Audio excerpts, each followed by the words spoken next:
Hi, it is Heath, and this is another episode of Media Diet Comics Commentary.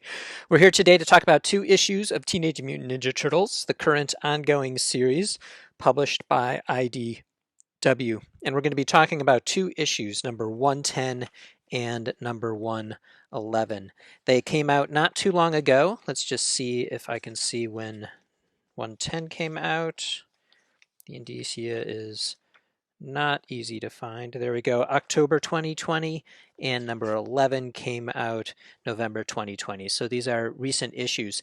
And interesting comic. They've been publishing best of collections, which includes some older reprint stuff as well.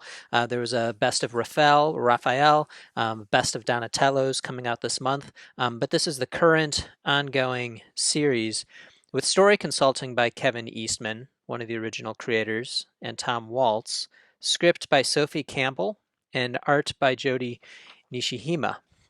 And that is the same across both issues. Currently owned as a property by Nickelodeon. And so even though Teenage Mutant Ninja Turtles started off as a comic book, at this point I actually would consider it probably a licensed comic or a tie-in comic rather than an original comic, which is kind of an interesting place to be. Eastman continues to have a hand in it. He is drawing one of the variant covers. He's drawing cover B. This is his cover B for the issue 110. And he's also contributed a variant cover, which looks super cool for number 111. But most interestingly, has a hand in a new event that I actually don't know exactly when it's publishing, but there's this new storyline, supposedly an oversized title called The Last Ronin. And we'll talk a little bit more about that as our commentary continues. So you're already in the thick of a storyline. There's been an increase or a resurgence in mutanimals or mutant animals. There's a part of the city now that's kind of sequestered and set aside for them. There's some kind of mutagen that might still affect people and turn them into mutanimals. And so there's not a lot of humans in the comic currently because they are outside of this part of the city that's affected by the mutagen. There seems to be a group of people led by a character named Hob, who is aligned with the Foot clan, and they seem to be in direct opposition to the Splinter Gang, which then would be Raphael, Leonardo, Donatello, Michelangelo, the Turtles, and their friends. And so this issue starts in the midst of all of that. Not a lot of humans in the comic, and kind of this isolated part of town with the warring factions figuring out what's going on. Number 110 opens with Raphael and Alopex, who's a mutanimal Arctic fox, encountering the Roadhogs, which is a biker gang of mutanimals. And the issue actually opens with another turtle fighting a Cthulhu-like or a octopus-like mutanimal in what I would assume is Hobbs' kind of headquarters for the mutanimals, or in the dojo, because there seems to be some back and forth about who's checking out whose headquarters and who is sneaking around where. Later on in this issue, Leonardo infiltrates the mutanimal headquarters, disguising himself to get an audience with Hob, and his incursion into their domain is interrupted by several of the orphans or abandoned children that the Splinter Clan has taken in, revealing themselves, calling Hob their father, and almost getting caught, including one of the children, Xana. And these children have been in previous issues. They've been taken in by the Splinter Clan, are being taken care of, and seem to have been either neglected or let go of or abandoned by the mutanimals otherwise. So that's kind of where you're jumping in. There's a lot going on. Mutanimals aligning with Hob aligning with the Foot Clan, the Splinter Gang taking care of the children and trying to take care of other citizens who've been affected by this mutagen. But the neatest thing about the issue is the backstory, not backstory, back of book story, which is a kind of preview to this Last Ronin storyline. And I'm showing you this because this is Kevin Eastman art. Former owner and publisher of Heavy Metal Magazine, one of the two people who created the Teenage Mutant Ninja Turtles back in 1984 when it was a self-published comic. He still draws really well.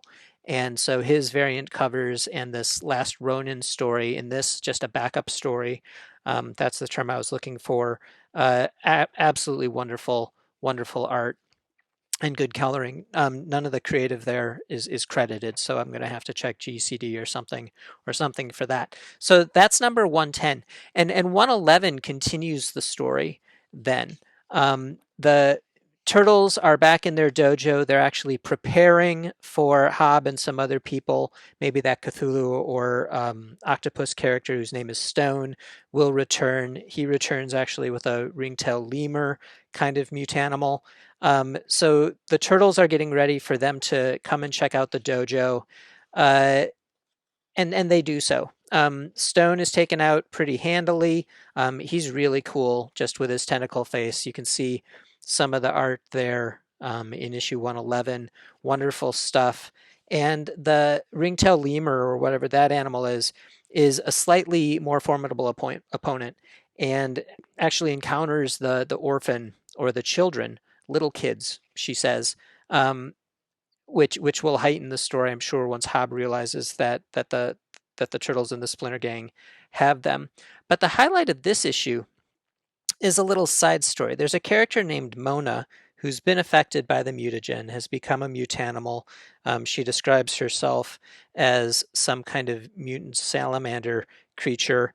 And this side story is her reaching out to her parents. Her parents are still human. They're still in the human part of town, and she's reaching out to them first time saying the following. Yeah, it's all true. It's not a disease. No, it's like not mutation in the typical definition. It's more like total cellular reconfiguration. And can we just do a video call?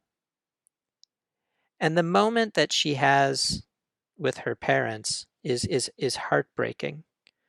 They do not accept her. They reject her, and she is understandably upset about that. And so interesting metaphor and parallel to people coming out as gay to their family, people being trans, any situation that you might find yourself in where you're seeking the acceptance of a family member or someone who you love and they reject you or don't accept what it is that you want them to accept. And so kind of a neat heartstring moment in the midst of a comic that is otherwise sneaky, fighty, a lot of action going on. And then the issue ends swinging back to the Foot Clan, now clearly aligned with Hob and his group, and the leader of the Foot Clan wanting to recruit these two big baddies, the wolf and the snapping turtle. And so that, I'm sure will go well for all involved. But I also want to comment on another neat aspect of both of these issues is the letter column. Not all comic books have a letter column these days. Teenage Mutant Ninja Turtles does. And in issue 110, Ninja Notes, which is what it's called, takes up a full page.